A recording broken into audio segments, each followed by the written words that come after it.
If we're potentially on the brink of an economic collapse worldwide, we know when resources are scarce and economies are struggling, that leaders like to pick fights, or they will take advantage of that situation in order to start the wars they wanted to start long ago.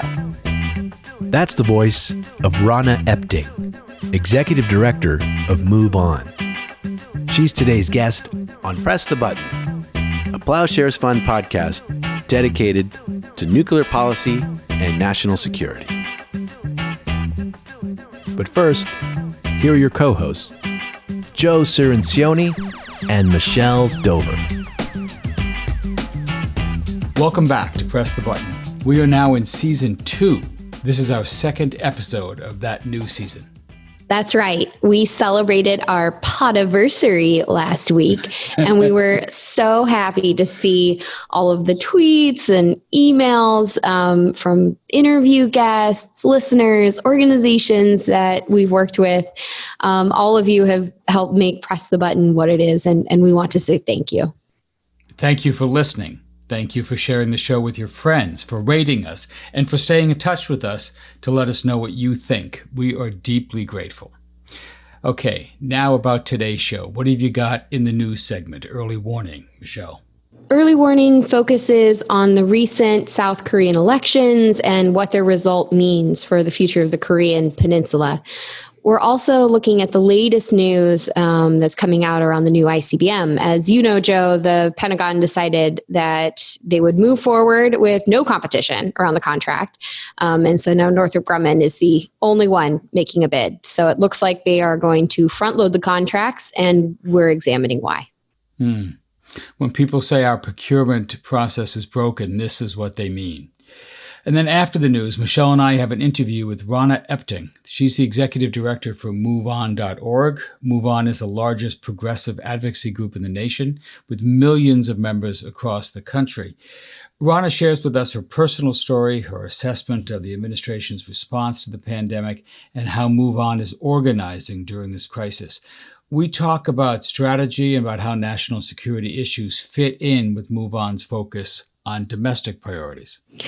Neither Joe nor I wanted to miss the chance to sit down with Rahna, and I'm sure you're not going to want to miss it either. And do I get to do a question today, Michelle? You sure do. We got a question from John in Delaware that I think you're really going to appreciate. Okay, thanks. And just to remind our listeners, if you have a question you'd like to ask me directly, please submit it to us on Twitter. We're at PressButtonPod, at PressButtonPod. You can DM us, tweet at us, retweet us, comment, and send it to us however you'd like, and we'll get it on the air. And while you're there, I hope you click that follow button. We love to hear from our listeners, and we hope you love hearing from us too, whether you're a first-time listener or a regular member of our audience. I hope that you will share this podcast with one friend or family member this week. That's how we can grow this. And we really love working on this podcast. Thank you for helping to spread the word. We've got a big episode today, and the clock is ticking. And now, early warning, early warning, early warning, early warning. A 7-minute synopsis of this week's nuclear news. Thank you, Dal. Joining us for Early Warning today is Catherine Killough, Advocacy and Leadership Coordinator at Women Cross DMZ, and Tom Collina, Policy Director here at Plowshares Fund. Tom, Catherine, welcome back. Thanks for having us. Thanks for having me. You know how this works. We're covering the week's nuclear news in less than 7 minutes, and our time starts now. Catherine, last week, South Koreans voted in their country's parliamentary elections, with President Moon Jae-in's party winning an absolute majority with the largest voter turnout since the early 90s. Most of the attention has been focused on South Korea's ability to hold a major election during such a challenging time. But what were actually the main takeaways from this election? This election, as you said, was closely monitored by the international community, because South Korea was one of the first countries to hold an election during a pandemic. But its results have really shown that something else is going on here. it's being heralded as something of a political transformation in South Korea's democratic history. So let me just highlight some numbers for you. Originally, the exit polls were predicting that the ruling Democratic Party would win anywhere from a range of 155 to 170 seats. But the Liberals far exceeded expectations. They won 180 seats. That's 3/5 of the legislature. So this supermajority essentially allows the ruling party to fast-track bills and avoid political dogfights. The main opposition Conservative Party only won 103 seats. And as you said, voter turnout was extremely high, 66%, which was the highest in 28 years. What does this mean then for U.S.-South Korean relations and the prospects of an inter-Korean dialogue? This is another question that all of us in Washington are very interested in.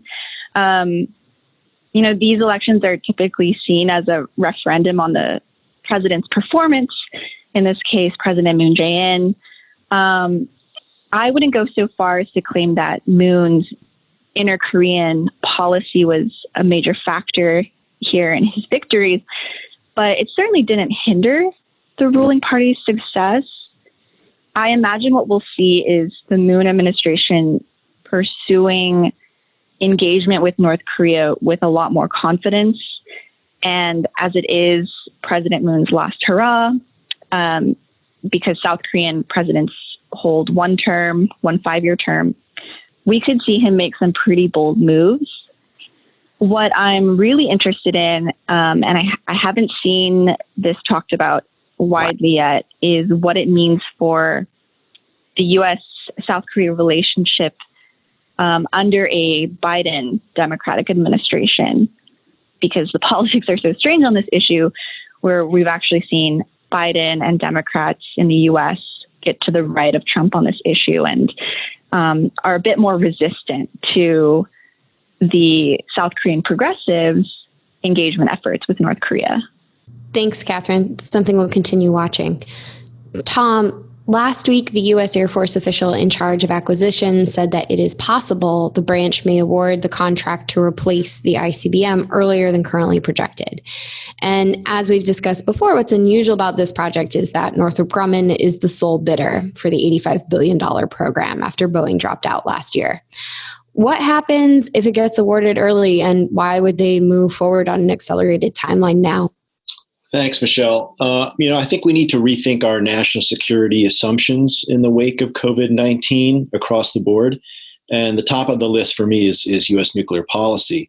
So thinking about the ICBM program in that context, let me just back up a sec. So the U.S. is planning to replace all of its intercontinental ballistic missiles, ICBMs, about 400 of these, which are deployed across Colorado, Montana, Nebraska, North Dakota, and Wyoming. And as you said, the plan is to give a single source contract to Northrop Grumman, which I think will eventually be worth over $100 billion when all is said and done. And that's to be signed later this year. So the question is why, as reported in Defense News, is the Air Force accelerating that contract? I think we have to presume that they want to make sure that it's signed before the election, because I think there's a real chance that a Biden administration would reconsider this project. And they would do that because this ICBM project has a painfully weak justification, the weakest of all of the programs as part of the nuclear modernization effort. And there's two main reasons for that. One, U.S. officials actually say they never plan to use these missiles, even in a nuclear war. Their mission is to act as a giant nuclear sponge to absorb a nuclear attack. In other words, never to be launched, but to draw an attack towards the United States, and specifically those 5 states, Colorado, Montana, Nebraska, North Dakota, and Wyoming. And you kind of wonder whether those 5 states really know what they're getting into here. But second, these missiles are even worse than useless. They make us less safe because they increase the risk that an impulsive president, insert your favorite president here, could start a nuclear war by mistake in response to a false alarm. And we've had multiple false alarms in the past. So to me, it would actually be better to put that $100 billion in a barrel and burn it rather than paying to build these ICBMs. We'd be better off. The tragedy, of course, is that we need that money for COVID-19. That could go a long way towards buying tests, kits, masks, and ventilators. So we really need to go and question the basic assumptions we're making about the threats we face and spend our money on higher priority areas. And with that, our time is up. Thanks, Tom and Catherine, for joining. Thanks for having me. Thank you.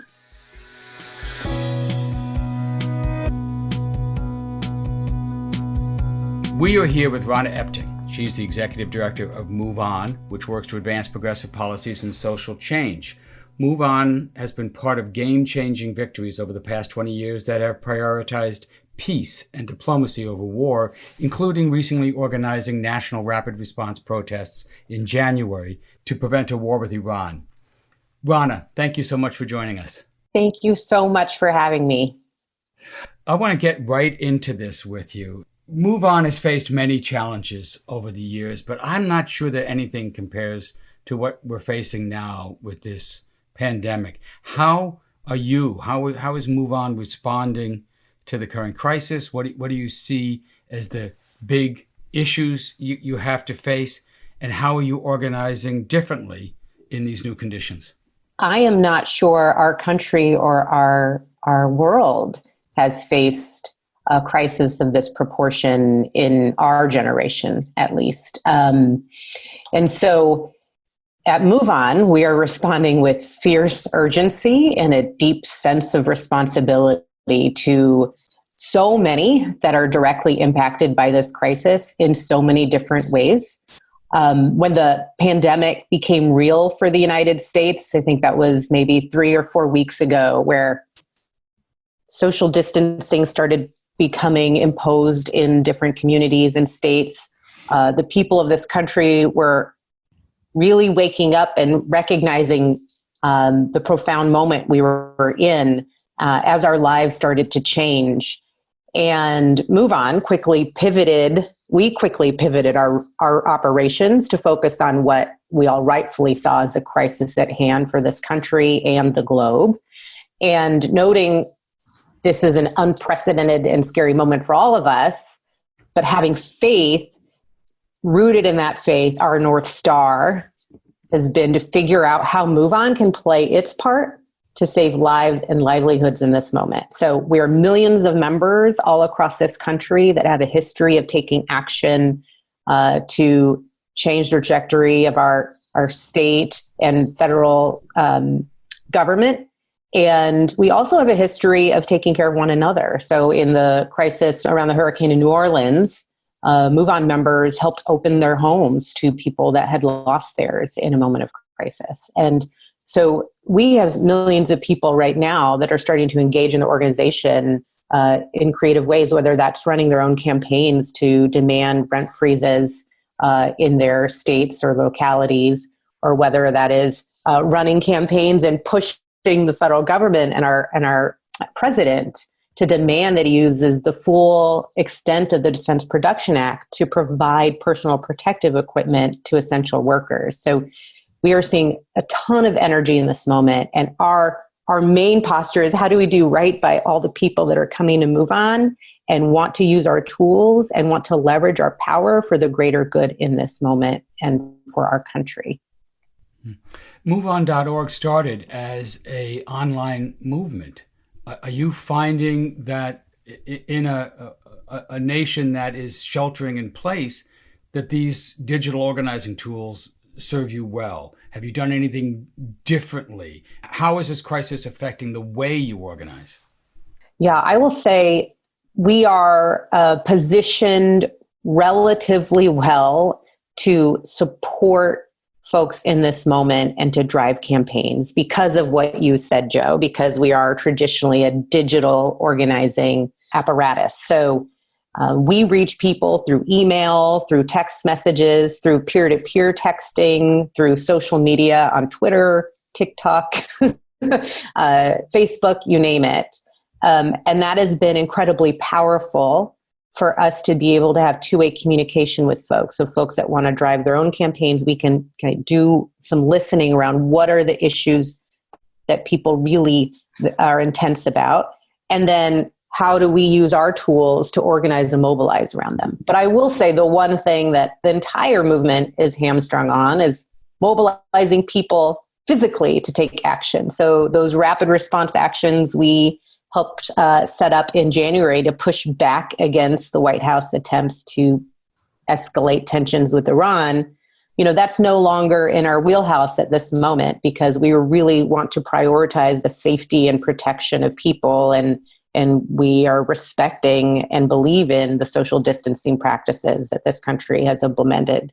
So we're thinking of new ways to ensure that the voices of people are heard by our decision makers. And even today, we have an installation on the lawn of the Capitol that represents 18 million healthcare workers in this country who are on the front lines and risking their lives to save ours, and demanding that we do everything we can in this country to provide them the personal protective equipment they need. So we're thinking of new ways to organize and lift up the voices of people and apply that pressure to decision makers and make change. Are there any issues in particular that you're pressing right now? Is it the health care issues? Is it the economic conditions? Is it a reaction to Trump? So political? How do these work for you right now? Well, it is a very, I will say the coronavirus pandemic is far-reaching in terms of the implications it has in this country. Tens of thousands of people have lost their lives, as we know, and hundreds of thousands continue to be at risk. Our healthcare professionals are on the front lines, and they're risking their lives to save ours and working without the personal protective equipment they need. Essential workers like bus drivers or grocery store workers have, for far too long, that this country is dismissed and undervalued. They're being forced to work to take care of all of us without the personal protective equipment they need. So frontline essential workers is a key priority, because they're the ones that are risking their lives for ours. And then there's the economic fallout of this crisis, which compounds the dangers even further, as we see unprecedented levels of millions of people abruptly becoming unemployed and growing. Folks are struggling to make rent, struggling to find shelter and safety, worried about being able to put food on the table. And then, not to overwhelm folks, but this is how big the crisis is. We have entire populations that are being left behind in this botched national response. So immigrants who don't have access to healthcare and can't get tested. States are having to find relief for immigrants on their own because this federal government has left them out of the federal legislation. People in detention that are being forced to live in dangerous conditions that can't protect themselves against the spread of the virus. People without homes whose lives are more at risk than most. So their entire population in our country, and basically this moment is exposing the injustices of the system that we've grown up in, and showing that we're actually interdependent and more connected to one another than I think most people realize on a day-to-day basis. So the priorities are vast in terms of what MoveOn is focusing on. We recognize we can't solve all the things, and we can't do 100 things incredibly well at the same time. We have to focus our energy on key select campaigns and try to just go hard and make an impact there. So we're prioritizing campaigning around the Essential Workers Bill of Rights, which is a proposal that was recently introduced by Senator Warren and Congressman Ro Khanna. And we want to make sure that essential workers are taken care of first and foremost in any new negotiation of a stimulus package on the Hill. And then secondly, we're pushing for the biggest, most bold, most inclusive stimulus package on the Hill that goes directly to help people. No more corporate handouts, no more bailouts until we first help people. And so those are our priorities at the federal level. In addition, we think it's really important, while we don't want to politicize the pandemic, the fact is it is political. And we know that Trump has mishandled this from day one.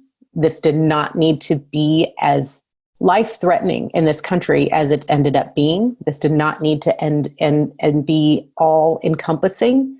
And if it wasn't for his incompetence, his lack of ability to really lead with clarity and build trust among the country, with governors, with members of his own administration, with Congress, that this situation would not be nearly as devastating as it has been. And so we want to make sure people understand who's really responsible here, and that, we can't have this current president claiming he has saved the day when in fact he has made this challenge much, much more extreme than it needed to be in the first place. So those are the two political advocacy areas we're focusing on. And say the other thing we're doing is we're just taking care of our people. We have millions of people in the MoveOn community, and they're hurting. And we're trying to find ways to connect them to mutual aid. We're finding ways to bring them together in virtual community to help them be resilient throughout this. And we're just a very diverse community. We have some folks that are privileged enough to stay at home and still be on their employer's payroll. We have other folks that have lost their job and are struggling to pay rent. And we have other folks that are essential workers and more. So it is a very diverse community, but we're doing the work to try to figure out how to help really just, stand with each other in this moment. Rahna, I want to go back to something that you mentioned earlier about the mobilization in January. As we've been talking about, MoveOn is primarily focused on what we consider domestic issues, those that are constrained to the United States. But over the years, it's spoken out on foreign policy issues as well, particularly around conflict or potential conflict with Iran and Iraq. How does foreign policy and national security fit into your work? Yeah, thank you, Michelle. Well, MoveOn back in the early 2000s, right after 9/11, really, it was a young organization at the time. And as the Bush administration attempted to march us towards war with Iraq, our members were infuriated. They didn't want to be going to war with Saddam Hussein. They didn't buy the weapons of mass destruction line that was being fed to us, and they mobilized it. It took a lot of work. I was not at MoveOn at the time, but it took our organizers a lot of work to bring people together and figure out how to organize in that moment. That's where online organizing was a new thing. Not everybody had email. Not everybody understood this phenomenon of how we could bring people together across the country and connect each other digitally. So we have a long history in organizing and mobilizing for peace, I would say. And so when we think about where we are now today, even before coronavirus hit the United States shores, we were in a dangerous moment where the United States pulled out of its agreement in the Iran deal, had been very intentionally increasing tensions with Iran and provoking Iran, and we were on high alert. And then when coronavirus kind of emerged as a global pandemic, it was very clear to us at MoveOn that these two things were related. If we're potentially on the brink of an economic collapse worldwide, we know when resources are scarce and economies are struggling, that leaders like to pick fights, or they will take advantage of that situation in order to start the wars they wanted to start long ago. And there's lots of money behind war. So if our economy is suffering and people are, those that are nefarious sources out there want to enrich themselves, we can be sure that a global-wide economic depression or recession will have impacts around foreign policy. So for us, it has made us even more on higher alert than ever before. And we're watching and preparing that if we need to take action to push back against war with Iran, with Iraq, whatever country this president may feel the desire to provoke in the moment, that we will be ready. I was a MoveOn member then. I still am a MoveOn member. I remember that mobilization. I support MoveOn personally, as well as through the grants Plowshares Fund supplies for the great work that you do. And I've always thought of myself as an organizer. And it's always seemed to me that the organizational form needs to adapt to the strategic moment. And we are in a profoundly different strategic moment, one that few of us anticipated. We always knew a pandemic would come, we just didn't know when. But now that it's here, how do you think we might adapt to this as a progressive movement, as organizers, as people who have sympathy with many of the other movements that are out there on women's rights, on working in communities of color, people with climate change? Is there a possibility that we might need to, and therefore can, form a united front for social justice, a united front that could pull together these various progressive caucuses and perhaps have an impact on the policies of this administration or the next? That's a very good question. And I think anything is possible. And I think your particular question is even more possible in this moment. So before coronavirus, we were seeing evidence of social movements coming together through shared threats, whether that is the rise of authoritarian leaders across the country, whether that is the rise of the threats around climate change.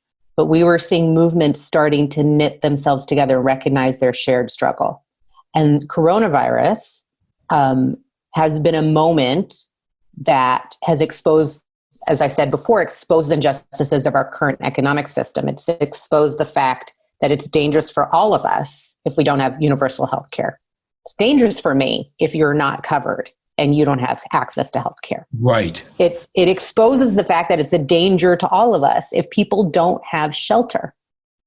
It's danger to me if you don't have a place to live where you can be safe. It exposes the fact that it's danger to all of us for people to be in prison in such inhumane conditions. It's exposed the racial and economic disparities as we see Black and brown people dying at higher rates than whites in this country from the virus. And it's showing us in very visceral, real ways how we are, at the end of the day, despite the man-made structures we've created to live within, at the end of the day, we are so connected.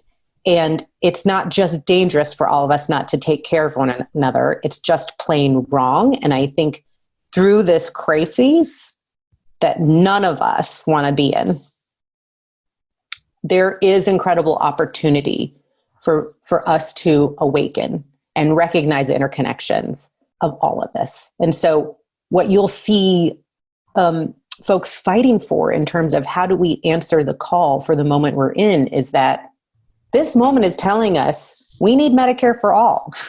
This moment is telling us people should not be homeless. This moment is telling us prisoners should not be packed in a small cell together in inhumane conditions. And the question is, can we come together as a people and leverage our people power, which is great. It is powerful and massive. Can we leverage that and push together for the changes that we've long known should be there, but we've been so safe in our little bubbles, in the structures that we created for ourselves, that we haven't been willing to take the risk to fight for it. So I do think that the opportunity is incredible. But there is no guarantee of how we're going to come out on the other end. It's going to take us doing the work to get there. Right. So the strategic moment is there. The strategic logic is there. The opportunity is there. But how do we do this? Let me give you an example from my world. You know, if you're a nuclear policy expert, you see yourself as part of the nuclear security community, or maybe the national security community, whether you're at Carnegie Endowment or the Arms Control Association or Brookings or even at ICANN, you know, and maybe you see yourself as a part of the progressive national security side. But there aren't organic links necessarily for most of this world to you, to the progressive domestic movements. Right. Do you see any movement? Are there movement tables that that are formed or that currently exist where groups are coming together are starting to link strategies in any way? I'm seeing evidence of the beginnings of this. Even in the No War with Iran coalition we've set up with allies, we're doing campaigning there that is around, that is demanding that the U.S. Get rid of its sanctions on Iran as they are dealing with the COVID crisis, and the sanctions are impacting the health of their people. And ultimately, we are interconnected. So if Iranians are dying of coronavirus and the spread is growing there, it doesn't mean it's not going to come here as well. So I think there's evidence of this happening. Another example is very quickly, the movement spun up a coalition around the title People's Bailout, which is a broad umbrella of policies that we want to see push through in this window. But in terms of connecting the international interests with domestic, I think we're in the beginning stages. And then I would say we're not far from it, because people are recognizing how much money we're spending in our defense budget and the Pentagon budget in particular, and how vastly massive that is compared to any of the other domestic policies that we provide. And so why are we spending so much money compared to other countries even? It's like far outnumbers other countries. Why are we spending so much of that? And where is that money going to? And should those resources be reconsidered or at least investigated to say, are these worthy of our hard-earned taxpayer dollars, or should these be going to taking care of people? You know better than any of us, Joe, like where the Pentagon dollars are going and how corrupt some of that money is being handled, and the billions that could be going to other policies, that could be going to diplomacy, that could be going to healthcare, could be going to aid instead. And those are all better efforts at preventing war than investing in military endeavors or corrupt contracts with other countries to set up bases that we don't need and what have you. Exactly. Rahna, it has been such a pleasure to get to talk to you about, what organizing looks like right now and how we can respond. And I want to ask, how did you become an organizer? Why do you care about these issues, and why move on? That's a wonderful question that is a lifelong pursuit for me to answer for myself. But, from a young age, I grew up in a wonderful, beautiful family that was a mix of two cultures. My dad is African-American. My mother is an Iranian who immigrated here when she was 18. And it was primarily a small town in Northern California. And so my family was a little rare, mixed race family back in the early 70s. And I really kind of sat at the center of our multicultural family and the rest of the community out there, which was not, and really had to learn how to navigate through the complexities of race and class and immigrant status and citizen status. And I just believe somehow that profoundly impacted who I am and how I see the world and how I recognize the interconnections of all of us. And I grew up with a very strong desire to bring people together and mediate through differences so that we can live a better life and we can all thrive. So, 20 years later, I find myself in Oregon going to law school, and I'm organized by a local organizer bringing me into the Oregon Bus Project at the time, which was like a youth mobilizing political advocacy group that really trained me up on organizing chops, and we helped get progressive people elected in the state of Oregon. And the funny thing is, I was in law school at the same time, and I was miserable. The practice of law is litigious by nature, which is not my personality. I'm really focused on bringing people together and mediating. And so that was a interesting contrast. And I practiced law for 1 year and gave up and went into advocacy and organizing, and I've loved it ever since. I was a Wellstone trainer for 7 years, and just the power of teaching and empowering others to take action for themselves, that, exponentially grows the possibilities that we're able to create in this world. And I find the most inspiration in my work when I can see that my efforts have helped lead to other people recognizing their agency, taking matters in their own hands to improve their communities and this country. That is the most beautiful thing I think we can all do, is to really strengthen one another and empower one another for change. Well, Rahna, thank you so much. It's been a real pleasure talking with you. Thank you for taking the time and for taking a little break from the front lines of the struggle for peace and justice and security to come and share your insights with us. And thank you for all that you do. Thank you so much. Wonderful to speak with both of you today.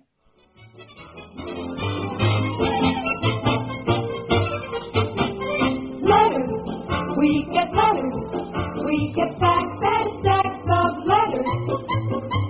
Joe, we have a great question today. Are you ready for this? I'm ready. Let's go, Michelle. Today's question comes from John in Delaware. If we're going to live in a world with nuclear weapons, wouldn't it be safer if everybody had them so they'd cancel each other out? That's a great question, and it's not a new question. In fact, there is a debate in the national security community about this idea, that what we really need is for everybody to have nuclear weapons, that we want to have 100% deterrence. So if every country, large and small, had these weapons, well, then we'd all be deterred from starting a new war.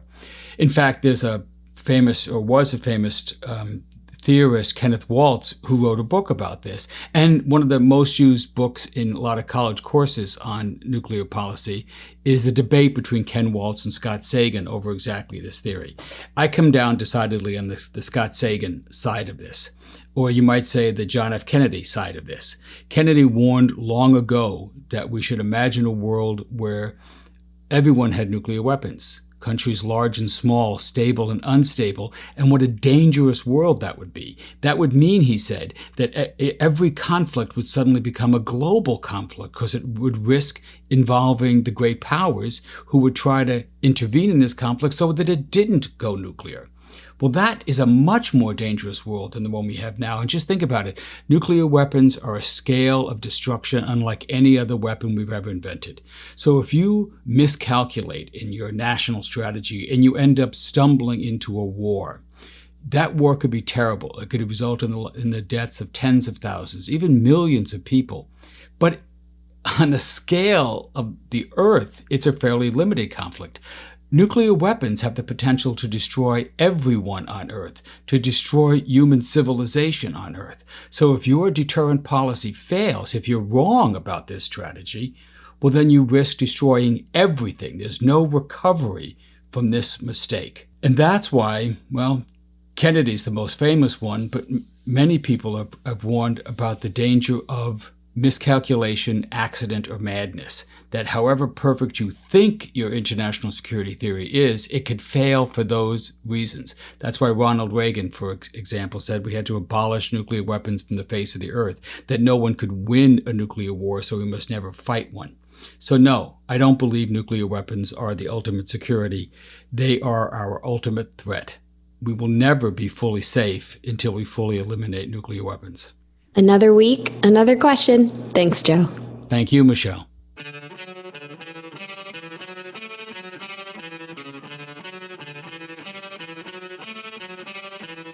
Thanks for listening to Press the Button. This podcast is produced by Delphine Vigil, Zach Brown, Derek Zender, Alex Spire, and Will Lowry. Sound design by Derek Zender. Audio engineering by Derek Zender and Will Lowry. Research by Alex Spire. Our theme song is by Lyrics Born and the Poets of Rhythm, sampled with kind permission. Additional music by San Francisco-based bands 17 Evergreen and the Society of Rockets. To continue the dialogue and support our work, visit plowshares.org.